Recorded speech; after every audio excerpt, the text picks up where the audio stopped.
విద్యార్థుల్లో దాగి ఉన్న ప్రతిభను వెలికితీసేందుకు పోటీలు ఎంతగానో ఉపయోగపడతాయని జిల్లా గ్రంథాలయ సంస్థ చైర్మన్ ఎర్రవోతు రాజేందర్ అన్నారు. గ్రంథాలయ వారోత్సవాల్లో భాగంగా నిర్మల్ జిల్లా కేంద్రంలో ప్రభుత్వ ప్రైవేట్ జూనియర్ కళాశాలల విద్యార్థులకు వ్యాస రచన చిత్రలేఖనం పోటీలు నిర్వహించారు.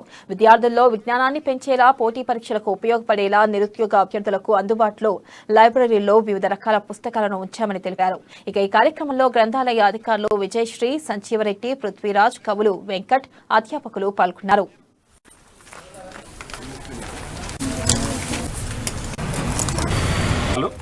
మనం నిర్మల్ జిల్లా ప్రధాన గ్రంథాలయ కేంద్రంలో అంగరంగ వైభవంగా జరుపుకుంటున్నాం.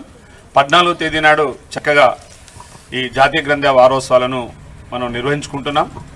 గ్రంథాలయ సంస్థ చైర్మన్ గారు ఎర్రవోతు రాజేందర్ గారి యొక్క నేతృత్వంలో ఈ రోజువారీ కార్యక్రమాల నిర్వహణ జరుగుతుంది.